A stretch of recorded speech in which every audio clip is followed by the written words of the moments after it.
36 BJP के नेताओं ने बीजेपी से इस्तीफा दे दिया है। खुद ब्राह्मण हूँ, मैं खुद एक हिंदू हूँ। झूठ की राजनीति नहीं करूंगा, ना हूँ सरकार में ना से, क्योंकि ये सरकार बड़े लोगों की सरकार है। भाजपा सरकार बड़े लोगों की सरकार है। आपके सामने ये झूठ कभी जिंदगी में नहीं बोल सकता कि 15 लाख आपके खाते में आएंगे। शायद इस तरीके की झूठ की राजनीति और बड़े नेता जो है वो बीजेपी का साथ छोड़ने वाले हैं। भारतीय जनता पार्टी की सबसे बड़ी विफलता है, सबसे बड़ी विफलता।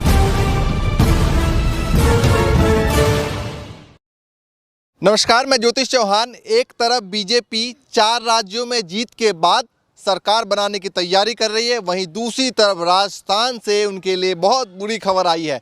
दरअसल राजस्थान में 36 बीजेपी के नेताओं ने कांग्रेस का दामन थाम लिया है और बीजेपी से इस्तीफा दे दिया है और कहा जा रहा है कि आने वाले वक्त में जल्द ही कई और बड़े नेता जो है वो बीजेपी का साथ छोड़ने वाले हैं। हमारे साथ डॉली शर्मा है, उनसे बातचीत करेंगे कि उत्तर प्रदेश में भी 25 तारीख को शपथ है, तमाम राज्यों में सरकार बनाने की तैयारी चल रही है और अचानक से बीजेपी में इस तरीके का टूट राजस्थान से, अगले साल चुनाव भी है।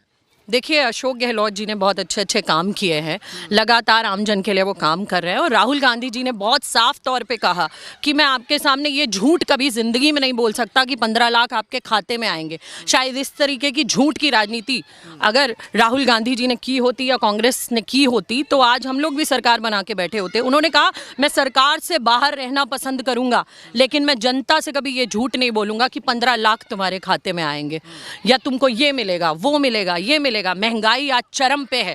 आप देखिए कच्चे तेल की कीमतों का क्या हो रहा है, थोक में आज डीजल की कीमत का क्या हाल हो रहा है, महंगाई, गैस सिलेंडर की कीमत देखिए, आप हर चीज़ पर देखिए। आज जो छोटी मोटी रोज़मर्रा में तेल, आटा, चावल, चीनी, महंगाई आज आसमान छू रही है। आज फिर भी कहने का मतलब ये है कि राहुल गांधी जी बार बार कह रहे हैं मैं झूठ की राजनीति नहीं करूंगा, ना हूं सरकार में ना से, लेकिन सच्चाई और गांधीवादी रास्ते पे चलकर ही हम सरकार बनाएंगे। क्या गांधीवादी रास्ता? हिमाचल प्रदेश में चुनाव है, गुजरात में चुनाव है, तमाम स्टेटों में चुनाव है, फिर लोकसभा के चुनाव आने वाला 2024 में 2 साल का वक्त बाकी है, सत्ता तक पहुंचा पाएगी?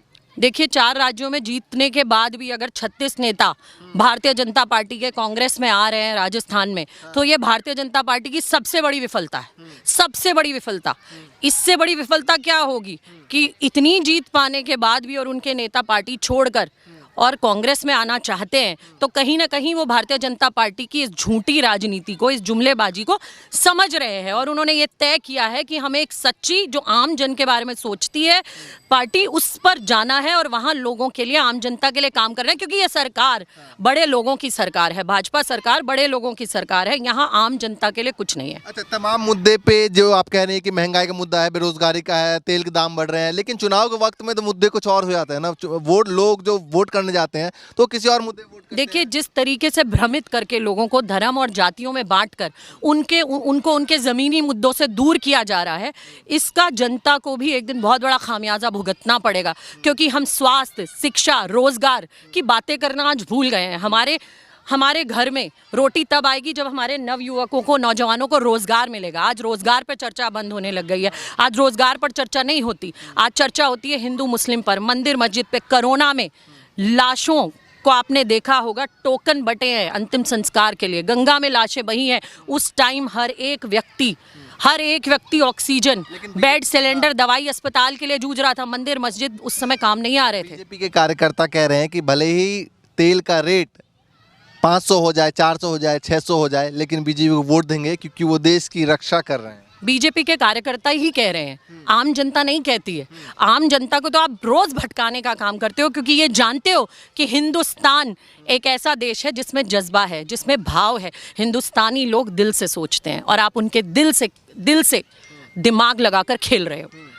आप उनके दिल से खेल रहे हो, अपना दिमाग लगाकर। वो दिमाग जो आपको हिंदू मुस्लिम में बांटता है, वो दिमाग जो आपको आपके मुद्दों से भटकाता है, आपको रोजगार से भटकाता है, आपको महंगाई से मार रहा है, आपको आपके बच्चों के भविष्य को अंधकार में ला रहा है, वो दिमाग। और सिर्फ करते आज भाजपा तो सबसे अमीर पार्टी बन गई, लेकिन देश की जनता गरीब होती जा रही है। एक फिल्म भी आई है द कश्मीरी फाइल्स, इसको लेकर भी काफी चर्चा है।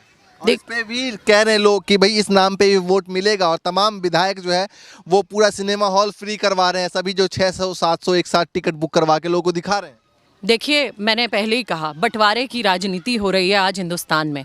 आज बच्चों के भविष्य की, हिंदुस्तानियों के भविष्य की चर्चा नहीं हो रही। हमें एक दूसरे को पास लाना है, ना कि दूर करना है। लेकिन जिस पार्टी का एजेंडा, जिसको वोट ही लोगों को बांट के मिलती हो, तो वो क्या करेगी।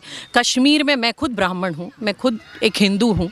कश्मीर में मुझे संवेदना है, मुझे ये है जिन लोगों के साथ बुरा हुआ, लेकिन अगर उन लोगों को बसाने का किसी ने काम किया तो वो भारतीय जनता पार्टी और वीपी सिंह की सरकार ने नहीं किया था। उन्हें बसाने के लिए कॉलोनी भी कांग्रेस की सरकार ने बनाई थी। मनमोहन सिंह जी ने 2011 में कई 100 फ्लैट बनाए थे, बनाकर वहाँ कश्मीरी हिंदुओं को बसाया था वापस।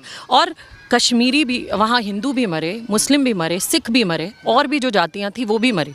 तो कहने का मतलब ये है कि आप लोगों के सेंटिमेंट से खेलना बंद कर दीजिए, लोगों को पास लाने की चर्चा कीजिए, क्योंकि मजहब नहीं सिखाता आपस में वैर रखना। हिंदी है हम, वतन है हिंदुस्तान हमारा।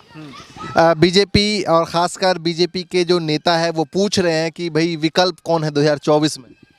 देखिए, विकल्प कांग्रेस पार्टी है और आने वाला समय कांग्रेस पार्टी का होगा, क्योंकि झूठ लंबा नहीं चलता, झूठ की उम्र लंबी नहीं होती, सच एक ना एक दिन सामने आता है।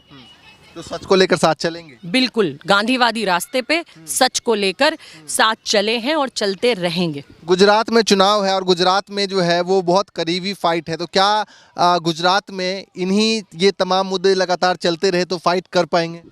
देखिए, उत्तर प्रदेश में भी प्रियंका गांधी जी ने कहा कि मैं यहाँ राजनीति बदलने आई हूँ। हो सकता है मैं हार जाऊँ, लेकिन राजनीति बदलने आई हूँ, मुद्दों पे बात करने आई हूँ। कोई जात पे बात कर रहा है, कोई धर्म पे बात कर रहा है, कोई गर्मी की बात कर रहा है, कोई सर्दी की बात कर रहा है, लेकिन आपके बच्चों को रोज़गार देने की बात कोई नहीं कर रहा है, आपके बच्चों की शिक्षा की बात कोई नहीं कर रहा है, आपके स्वास्थ्य की बात कोई नहीं कर रहा है।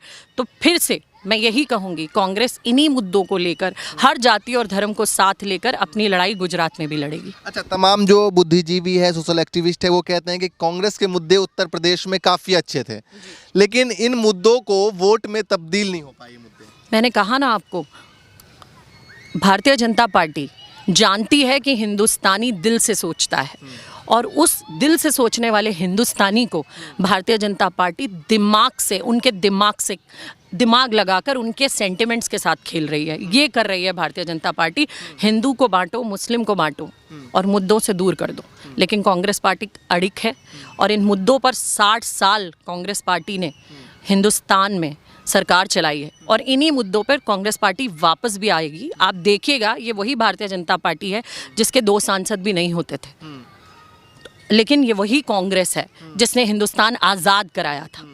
और कांग्रेस गांधीवादी रास्ते पे चलकर फिर से हिंदुस्तान में सरकार बनाएगी, क्योंकि सांच को आँच नहीं है। अच्छा, ये बताइए कि वापस से लौटते हैं, चूँकि अगले साल चुनाव है राजस्थान में, तो राजस्थान में जिस तरीके से तमाम नेता गए हैं, तो क्या, क्योंकि राजस्थान में कहा था कि हर साल सरकार बदल दी जाती है, तो क्या इस बार कांग्रेस की सरकार है? बिल्कुल, मैं मानती हूँ जिस तरीके से काम आम जनता के लिए अशोक गहलोत सरकार कर रही है, राजस्थान में कांग्रेस की सरकार कर रही है, और बीजेपी के नेता 36 नेता, इतने सारे नेता एकदम से पार्टी छोड़कर कांग्रेस में आ रहे हैं, तो ये सीधा सबूत है कि आने वाले दिनों में फिर से कांग्रेस की सरकार राजस्थान में आने वाली है। अच्छा, दूसरी तरफ जो है वो एक और विकल्प जो है, ममता बनर्जी लगातार कह रही है कि भैया जिसको साथ में आना है वो साथ में आ सकता है। देखिए, कांग्रेस के बिना हिंदुस्तान में सत्ता परिवर्तन नहीं हो सकता। कांग्रेस 12 करोड़ वोट लाकर 2019 के चुनाव में, अगर हम हारे भी थे तो 12 करोड़ वोट लाए थे। आज भी सबसे ज़्यादा विधायक पूरे देश में कांग्रेस पार्टी के हैं। तो कांग्रेस एक आज भी अगर इस सरकार को बदलना है तो कांग्रेस के बिना वो नहीं हो सकता। मुझे लगता है कि ममता बनर्जी जी को ये सोचना चाहिए कि वो कांग्रेस के साथ आएँ और आकर एक मजबूत विपक्ष का काम करें, ताकि आने वाले दिनों में भाजपा को भगाया जा सके। कांग्रेस के साथ तमाम राजनीति पार्टी, छोटे छोटे दल, मतलब क्षेत्रीय पार्टी हो चाहे स्टेट लेवल के पार्टी हो, चूँकि 2019 के चुनाव में भी देखा गया था कि एक बार मुहिम चली थी और तमाम पार्टियों ने कहा कि हम साथ में जाएंगे, लेकिन लास्ट वक्त में जो है सब अलग अलग हो गए। तो क्या 2024 में इस तरीके से हो पाएगा? देखिए, ये राष्ट्र नेतृत्व काम करेगा इस पर। हमारे राष्ट्र नेतृत्व का जो निर्णय रहेगा, सबके साथ जाना है, अकेले लड़ना है, जैसे भी होगा वो आने वाले दिनों में आपको पता लगेगा। तो हमारे साथ डॉली शर्मा थी, उनसे बातचीत कर रहे थे। राजस्थान में जिस तरीके से 36 नेताओं ने एक साथ बीजेपी को छोड़ा है, उससे कहीं ना कहीं बीजेपी को बड़ा झटका लगा है, क्योंकि अगले साल राजस्थान में चुनाव है और देखने वाली बात है कि आने वाले वक्त में जो अलग अलग प्रदेश में चुनाव है, चाहे वो गुजरात हो, चाहे हिमाचल प्रदेश हो या फिर राजस्थान हो, इसमें क्या कुछ होता है। फिलहाल के लिए नमस्कार।